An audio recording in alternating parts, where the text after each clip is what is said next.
Assalamualaikum warahmatullahi wabarakatuh. Alhamdulillah. Alhamdulillah nahmaduhu wa nasta'inuhu wa nastaghfiruh wa nu'minu bihi wa natawakkalu alayhi wa na'udzu billahi min syururi anfusina wa min sayyiati a'malina. Man yahdihillahu fala mudilla lahu wa man yudlil fala hadiya lahu.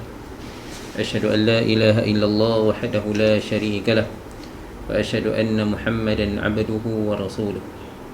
Allahumma salli wa sallim wa barik ala sayyidina Muhammad wa ala alihi wa sahbihi wa baraka wa sallam. Rabbi syrah li sadri wa yassir li amri wa hlul 'uqdatam min lisani yafqahu qawli. Rabbi yassir wa la tu'assir wa tammim bil khair wa bika nasta'in. Ya Fattah, ya Fattah, ya Fattah, amma ba'd. Alhamdulillah, tuan-tuan, puan-puan, muslimin, muslimat yang dirahmati Allah, pertama sekali dan selamanya mari kita ucapkan syukur kita kepada Allah kerana Allah Subhanahu wa taala masih lagi kekalkan kita di dalam nikmat dan rahmatnya.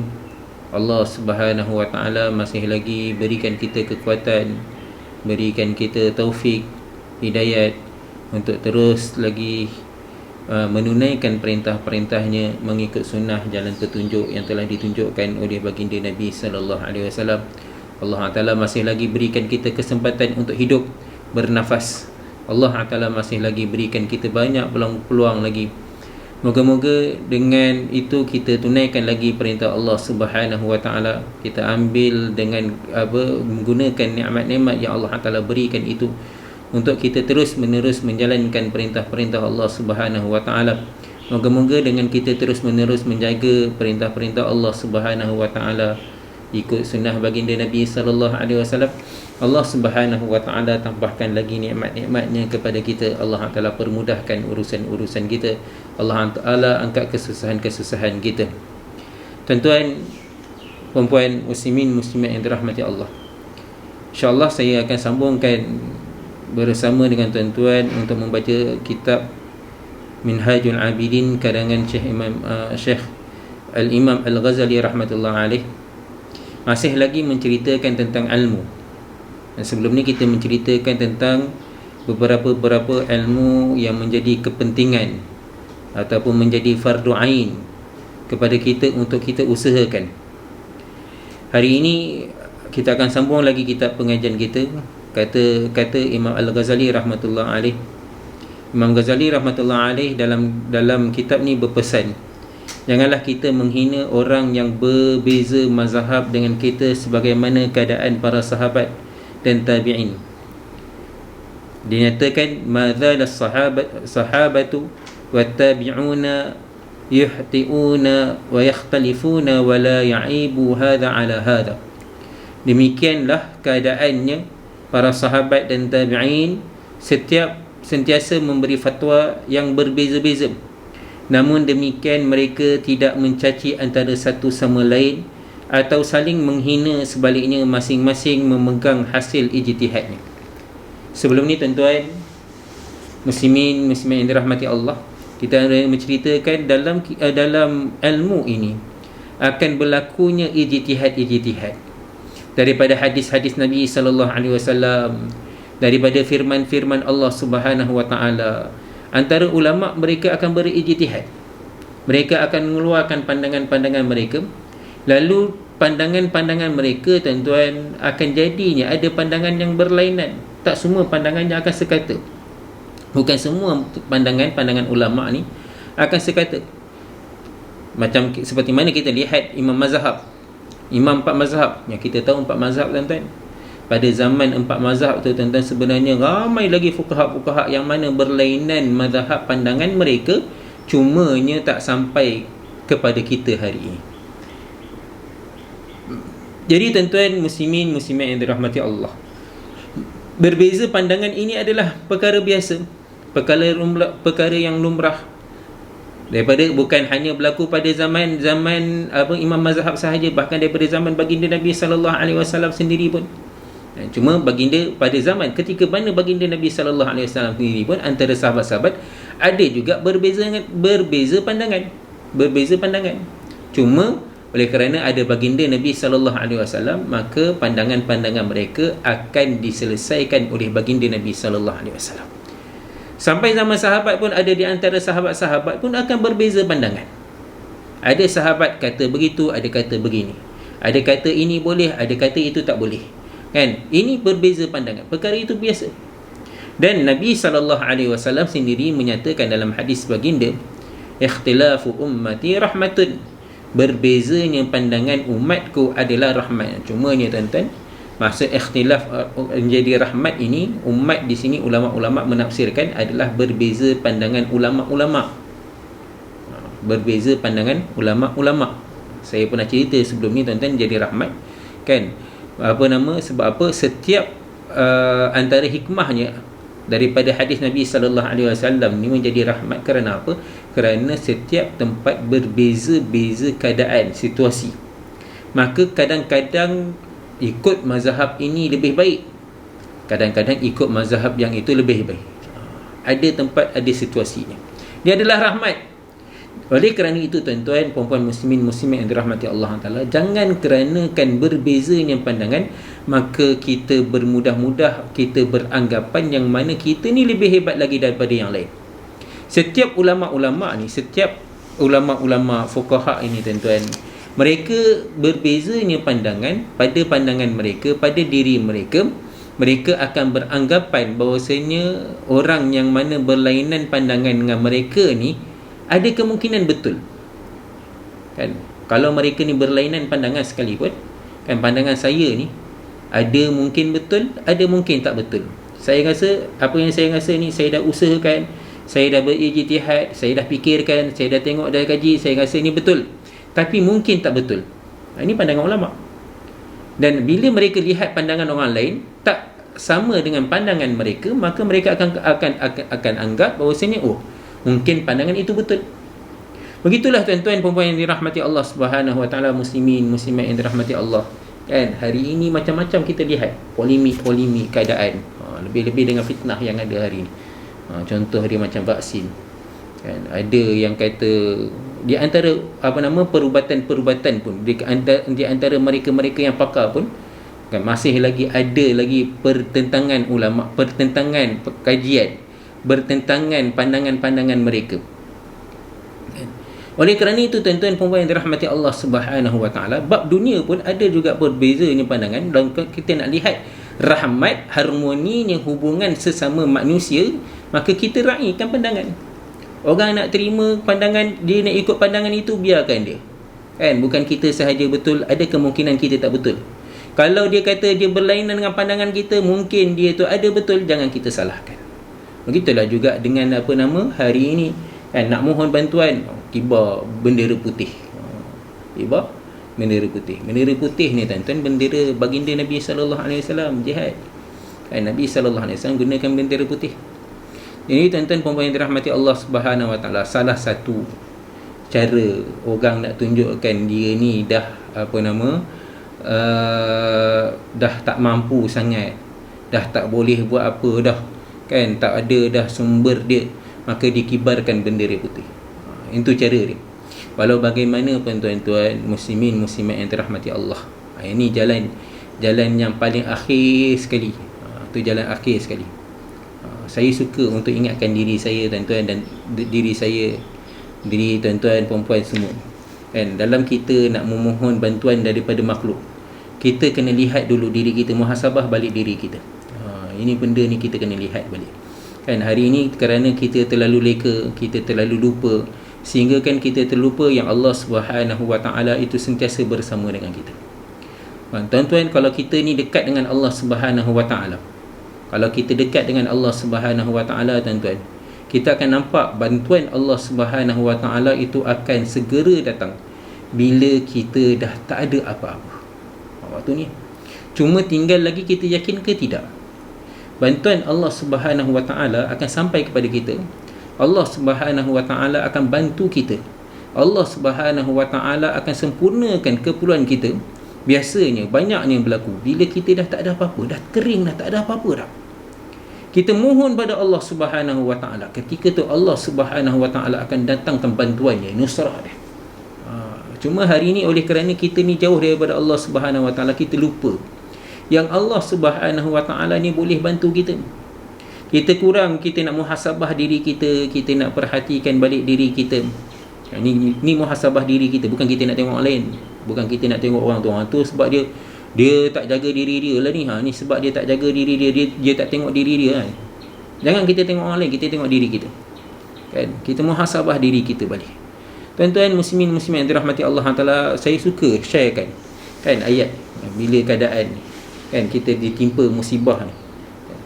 Kan Allah Subhanahu Wa Taala bagikan kita ni ujian musibah ni tuan-tuan. Kan hilang mata pencarian, hilang bantuan, hilang keperluan. Kan ini semua ujian daripada Allah Subhanahu Wa Taala. Adakah kita sedar ataupun tidak je Allah Subhanahu Wa Taala sedang menguji kita. Kan dalam Al-Quran Allah Subhanahu Wa Taala kan ayat biasa kita baca ayat 1000 dinar. Kan ayat 1000 dinar.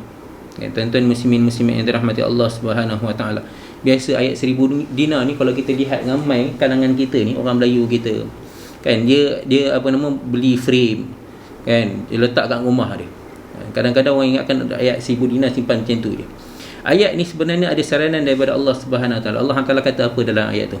Wa may yattaqillaha yaj'al lahu makhraja wa yarzuquhu min haitsu la yahtasib wa may yatawakkal 'ala Allah fahuwa hasbuh innallaha balighu amrih qad ja'ala Allahu likulli shay'in qadra. Sesiapa yang bertakwa, may yattaqillaha yaj'al lahu makhraja, orang yang bertakwa pada Allah Subhanahu Wa Taala, maka Allah Subhanahu Wa Taala akan berikan dia ni jalan keluar. Makhrajan ni tuan-tuan, kalau kita belajar kaedah nahwu, kaedah balaghah ni, makhrajan dia gunakan lafaz nakirah. Nakirah ni bila dalam bahasa Arab, bila dia gunakan lafaz nakirah ni menunjukkan banyak umum, dia bukan tunjuk satu jalan yang khusus. Orang yang bertakwa kepada Allah Subhanahu Wa Taala, Allah SWT akan bukakan jalan-jalan tu dia. Takwa. Wa yarzuquhu min haitsu la yahtasib, dan Allah Taala akan berikan dia rezeki daripada jalan yang dia tak sangka. Takwa ni apa ni tuan-tuan? Takwa ni bukan hanya sekadar takut. Bila kita makna takwa je kita kata takut. Bukan hanya sekadar takut. Takwa ni tuan-tuan muslimin muslimat yang dirahmati Allah Taala, hakikat takwa dia adalah macam mana dia menunaikan perintah Allah dengan cara mengikuti sunnah baginda Nabi sallallahu alaihi wasallam. Itu sebab saya kata tadi, awal tadi, muhasabah balik diri kita. Muhasabah diri kita balik. Muhasabah diri kita, bagaimana keadaan kita, hubungan kita dengan Allah Taala. Dalam keadaan kita susah ni. Saya susah ni. Apa yang saya perlu buat? Macam mana keadaan saya dengan Allah Subhanahu Wa Taala? Wa may yatawakkal 'ala Allah fa huwa hasbuh. Dan orang yang berserah diri pada Allah Taala, maka Allah Taala akan cukupkan dia. Bila kita takwa, Allah Ta'ala akan bukakan kita jalan-jalan. Bila kita takwa, Allah Ta'ala akan berikan kita rezeki tanpa kita sangka-sangka. Bila kita serahkan diri kita kepada Allah, kita bertawakal kepada Allah, maka Allah Ta'ala akan cukupkan kita. Innallaha balighu amri, sungguhnya Allah Ta'ala tetap melakukan apa yang dia kehendaki, dan Allah Ta'ala maha berkuasa ke atas setiap sesuatu. Jadi tuan-tuan muslimin muslimat yang dirahmati Allah Subhanahu Wa Ta'ala, kerana itu tuan-tuan muslimin muslimat yang dirahmati Allah Taala, ni tengah-tengah PKP ni, masya-Allah kita dengar berita. Bukan kita nak salahkan, tak boleh nak kibarkan bendera putih, betul. Kalau kita lihat ada kawan-kawan kita, jiran tetangga kita, adik-beradik kita, dia kibarkan bendera putih, maknanya dalam keadaan susah, betul. Dan kemungkinan mereka nak dengar kuliah apa, mereka nak dengar apa benda-benda macam ni, mungkin sebelum ni mereka lupa. Kita pergi jumpa mereka, kita pujuk mereka, kita ceritakan kepada mereka. Bukan kita hanya berikan bantuan je, beri bantuan je kena bagi. Bukan hanya itu sahaja kita kena beri bantuan, bawa dia kepada perintah Allah Subhanahu Wa Taala. Bawa dia kepada sunnah baginda Nabi sallallahu alaihi wasallam. Moga-moga dengan keadaan ni tuan-tuan, dia takwa, Allah Taala bukakan lagi cabang-cabang rezeki. Kalau kita hanya bagi bantuan saja tuan-tuan, dan kita biarkan dia dengan hanya bantuan sahaja, maka hati dia hanya akan berharap pada makhluk. Harap pada makhluk, diharapkan kepada selain daripada Allah, maka dia tak akan habis, tak akan sempurna, tak akan selesai. Kan, kalau dia harap pada Allah Subhanahu Wa Taala, percaya dan yakinlah Allah Subhanahu Wa Taala sentiasa akan sempurnakan. Jadi itu tuan-tuan muslimin muslimat yang dirahmati Allah Taala. Kan, untuk diri kita, kita muhasabah balik diri kita. Kalau kita susah sekarang, kalau kita tertekan dengan keadaan hari ini tuan-tuan, Kan kita lihat dulu diri kita. Kita lihat dulu hubungan kita dengan Allah SWT. Itu sampaikan mereka-mereka mereka yang mengambil tindakan untuk membunuh diri ni sebab apa? Kan sebab apa? Mereka lupa hubungan mereka dengan Allah Subhanahu Wa Taala. Lupa hubungan ni. Tu antara sebab-sebab tuan-tuan muslimin-muslimin yang dirahmati Allah Taala, punca bunuh diri ni tuan-tuan. Kerana apa? Kerana tiadanya keimanan. Punca utama. Tanpa ada iman. Pada zaman satu kali dalam peperangan baginda Nabi sallallahu alaihi wasallam. Satu perang baginda Nabi sallallahu alaihi wasallam, tak silap saya dalam perang masa tu, satu perang yang besar juga di kalangan baginda Nabi Nabi sallallahu alaihi wasallam menyertainya. Perang tu, Allahumma salli ala Muhammad. Satu perang di Allahumma salli, saya lupa nama perang. Kan, kisah satu peperangan, ada satu orang ni bila Nabi sallallahu alaihi wasallam pergi berperang. Nabi sallallahu alaihi wasallam perang sampai satu keadaan, kan, ada di kalangan ahli yang tentera yang berperang tu perang sungguh-sungguh. Seorang, satu orang ni dia perang sungguh-sungguh. Kat mana ada musuh, kat situ dia serang. Dia akan habiskan musuh ni sungguh-sungguh. Ni zaman Nabi sallallahu alaihi wasallam. Kan, orang zaman Nabi sallallahu alaihi wasallam patutnya kita rasa dia hebat lah. Kan? Maka bila keadaan sungguh-sungguh ni dia berperang ni tuan-tuan muslimin yang dirahmati Allah Subhanahu Wa Taala, maka di kalangan tentera-tentera lain kata, oh dia ni ahli syurga ni. Oh, kita puas hatilah tengok dia hari ni. Tengok dia ni hebat, masya-Allah. Kan, kalau ada dia ni kita rasa selamat. Tengok dia sungguh-sungguh berperang, masya-Allah. Ni orang nampak hebat. Zahir hebat. Oleh kerana tuan-tuan muslimin yang dirahmati Nabi sallallahu alaihi wasallam dengar mereka kata ni ahli syurga. Nabi sallallahu alaihi wasallam kata dia ni ahli neraka. Semua sahabat-sahabat terkejut. Orang yang hebat berperang jalan Allah Taala ni ahli syurga, sepatutnya di kalangan ahli syurga, kenapa jadi ahli neraka pula? Kenapa baginda Nabi sallallahu alaihi wasallam kata dia ni ahli neraka? Semua sahabat-sahabat pelik. Maka ada satu orang sahabat dia kata, oh, aku nak ikut laki ni, nak tengok si fulan ni. Apa betul ke sebab apa Nabi sallallahu alaihi wasallam kata dia ada ahli neraka? Maka ikutlah sahabat ni akan si fulan ni. Ikut kat mana dia pergi, kat mana dia hentam, kat mana dia kat mana dia berperang, kat mana dia hentam, kat mana dia berhenti. Kan sampai satu tahap, kan dia kena panah, dia kena dibas, dia kena tetakan sampai satu tahap dia dah tak tahan dengan tetakan tu tuan-tuan muslimin yang dirahmati Allah Subhanahu Wa Taala. Dah letih dah penat, dah habis tenaga dah. Dah habis tenaga dah habis dah semua, dah darah dah banyak mengalir dah. Dia buat apa? Dia ambil pedang dia tuan-tuan. Dia letakkan hujung pedang dia, mata pedang dia di atas dada dia ni. Letak kat dada dia. Dia tempat pemegang pedang tu dia letak dekat tanah. Lalu dia lepaskan tangan dia, biarkan berat badan dia ditanggung oleh pedang tersebut. Maknanya dia lepaskan tangannya, maknanya dia tak tahan dah tangan dia, kan, untuk menampung berat badan dia, tetapi dia biarkan pedang itu yang menampung berat badan dia. Apa jadi tuan-tuan? Maka pedang itu telah menembus akan dada dia, mati dia macam itu. Mati bunuh diri. Sahabat yang melihat ni, maka dia berjumpa Nabi sallallahu alaihi wasallam, ya Rasulullah, aku bersaksi tuan ni satu orang yang sangat-sangat benar. Maka Nabi sallallahu alaihi wasallam tanya, sebab apa kamu kata gitu? Sebab apa kamu kata begitu? Sebab apa? Kerana satu orang ni aku telah ikut si fulan tadi, maka aku lihat dia telah melakukan pergi berperang-perang dan akhirnya dia membunuh diri. Itu sebab Nabi sallallahu alaihi wasallam kata dia ni ahli neraka. Jadi tuan-tuan muslimin yang dirahmati Allah Taala, dosa bunuh diri ni tuan-tuan walaupun nampak hebat, dia berperang di jalan Allah Subhanahu Wa Taala. Orang perang jalan Allah Taala ni kedudukannya tinggi di sisi Allah. Tetapi oleh kerana dia mengambil tindakan membunuh diri, dia tak tahan dah sakit, dia bunuh diri dia, maka dia dapat dosa besar dan dia jadi ahli neraka. Dalam hadis-hadis yang lain ada menceritakan tentang azab orang ahli neraka ni tuan-tuan, azab orang yang bunuh diri ni tuan-tuan, macam mana cara dia bunuh diri, begitulah dia akan diazab di dalam neraka selama-lamanya.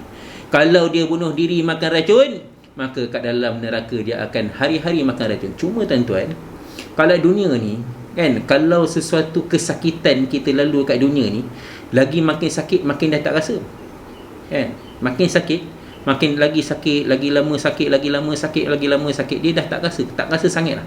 Dia lemah je badan dia dia biasa kan.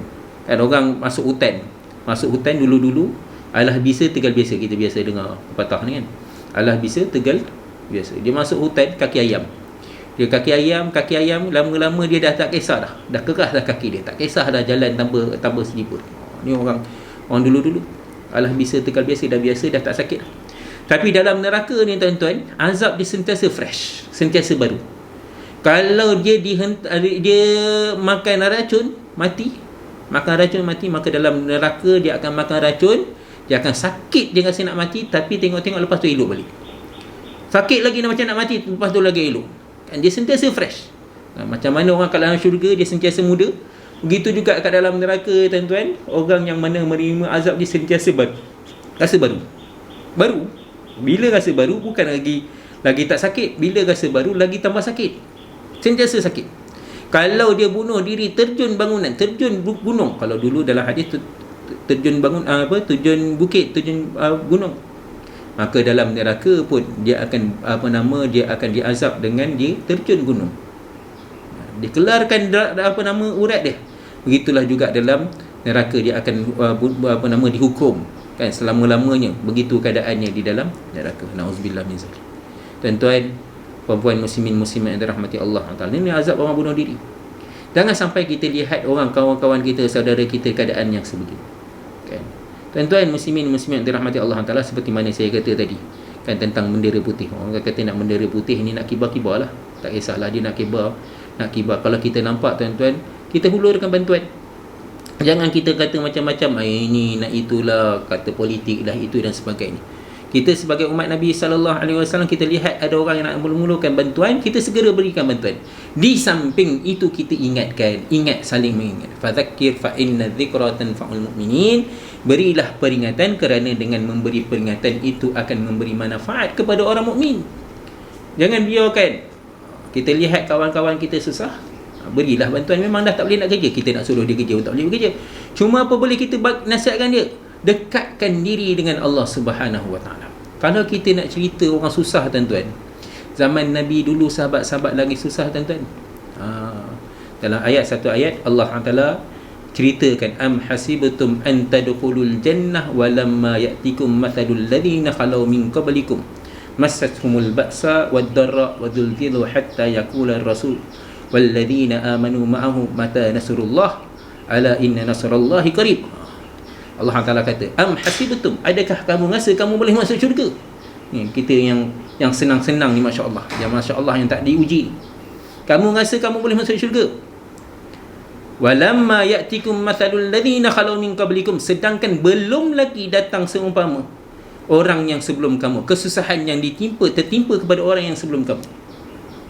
Kamu ingat kamu boleh masuk syurga ke? Kita ingat kita senang, masya-Allah. Allah Taala berikan kita kemudahan. Kita dapat kemudahan, kemewahan, masya-Allah.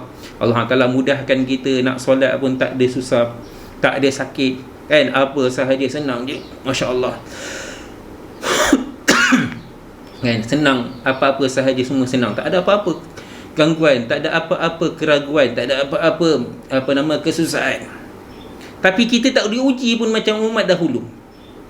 Kan, tak diuji pun macam baginda Nabi sallallahu alaihi wasallam. Baginda Nabi sallallahu alaihi wasallam tuan-tuan, masa dekat Mekah tuan-tuan muslimin dirahmati Allah, baginda telah dipulaukan di lembah Abi Talib, Abdul Muttalib, lembah Abi Talib. Kan? Di lembah sana.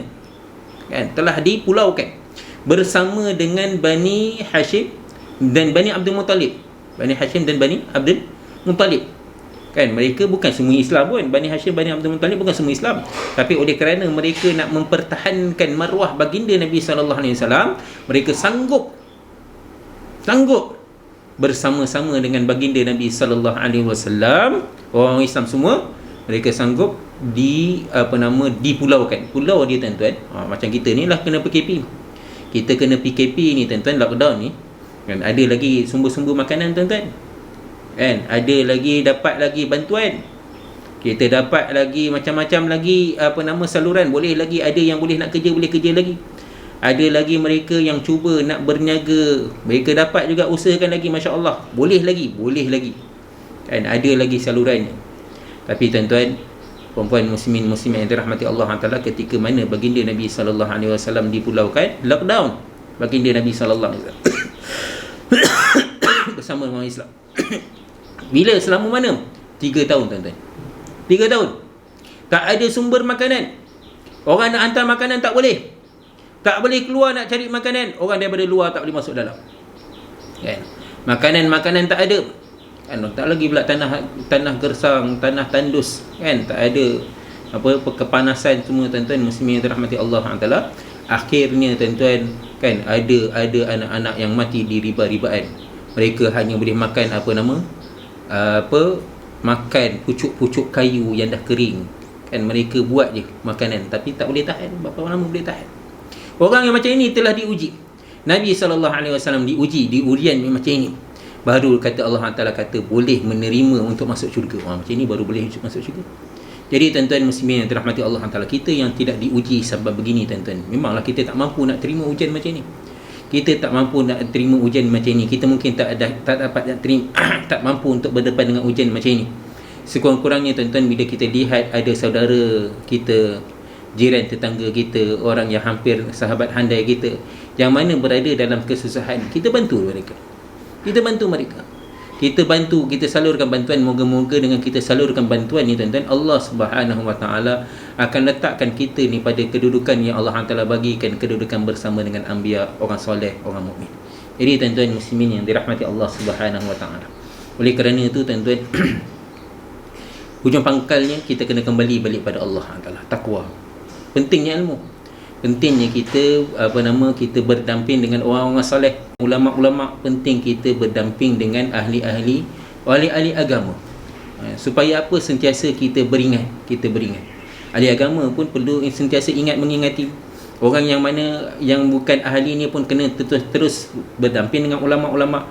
Moga-moganya tuan-tuan, puan-puan muslimin muslimat yang dirahmati Allah Subhanahu Wa Taala, bila kita hampir dengan ulama, kita hampir dengan orang soleh, kita hampir dengan orang agama ni, kita sentiasa ingat kepada Allah Taala. Bila kita hampir dengan Allah Subhanahu Wa Taala, kita hampir dengan sunnah Nabi sallallahu alaihi wasallam, banyak perkara-perkara yang Allah SWT akan bantu kita, Allah Taala akan mudahkan kita. Itu hujung pangkalnya. Moga kita usahakan dalam diri kita, dekatkan diri kita, jaga solat kita. Tak dapat solat dekat masjid bila solat masjid dah buka, boleh nak solat tuan-tuan, kita kena segera pergi ke masjid. Waktu PKP ni mungkin kerana prosedur yang SOP yang ada ni, kita tak dapat nak hadir ke masjid. Maka kita gunakan waktu kita di rumah kita ni tuan-tuan, jangan lepas berjemaah kat rumah. Jangan lepas kita nak berjemaah kat rumah, habiskan zikir-zikir kita. Jangan tengok TV je, kan, jangan tengok tengok handset je, jangan tengok online sahaja, kan. Kita gunakan masa kita, habiskan amal-amal kita. Banyakkan selawat tuan-tuan, banyakkan selawat ni banyak banyak sangat ganjarannya. Habiskan masa kita selawat, kan. Banyakkan kita istighfar ni menarik rezeki. Kalau kita rasa dah tak ada apa-apa, kita malu lagi nak minta pada orang, banyakkan istighfar, banyakkan selawat. Dua amalan ni, kan. Banyakkan istighfar. Kita baca doa doa Nabi Yunus. Nabi Yunus lama duduk dalam ikan yunus, lagilah tak ada makanan. Apa doa Nabi Yunus? La ilaha illa anta subhanaka inni kuntu minaz zalimin. Banyakkan baca la ilaha illa anta subhanaka inni kuntu minaz zalimin. Berapa banyak ustaz? Berapa ratus kali? Ada ulama kata letak 313. Tak ada angka yang tetap. Cuma kalau nak buat 313 paling kurang. Dan Nabi SAW tak kurang istighfar satu hari 70 kali. Nabi SAW satu hari tak kurang 70 kali. Kita ni umat Nabi SAW patut lagi banyak berselawat, banyak-banyak selawat. Berapa banyak? Selawat sebanyak-banyak. Kita buat ni amalan asas ni tuan-tuan muslimin muslimat yang dirahmati Allah. InsyaAllah, yakin, percayalah, Allah Subhanahu Wa Taala akan sempurnakan masalah kita. Ini tiga amalan asas. Dan lagi-lagi yang perintah-perintah yang wajib tu memang kena buat. Amalan-amalan lepas solat, kita jangan lupa istighfar, jangan lupa selawat. InsyaAllah banyak benda-benda yang Allah Taala akan bantu kita. Jadi tuan-tuan muslimin yang dirahmati Allah Subhanahu Wa Taala, saya rasa sampai sini sahaja, dan moga kita boleh terus lagi istiqamah kan, zaman-zaman keadaan tengah PKP ni kan, dalam keadaan-keadaan susah ni kan, kita gunakan masa kita bantu saudara kita gunakan masa kita, habiskan masa kita punya amal kita, masya-Allah. Sampai itu juga bila kita lihat ada orang yang susah, kita bantu, masya-Allah. Moga Allah Taala pun bantu kita, tambahkan lagi rezeki kita, bersedekah Allah Taala akan tambah lagi. Jadi tuan-tuan muslimin yang dirahmati Allah Taala, moga yang baik ini datang daripada Allah, yang lemah kurang kelemahan diri saya minta maaf, minta ampun. Kita tutup majlis tasbih kafarah dan surah Al-Asr. Subhanallah bihamdihi, subhanakallah bihamdika, asyhadu an la ilaha illa anta, astaghfiruka wa atubu ilaik.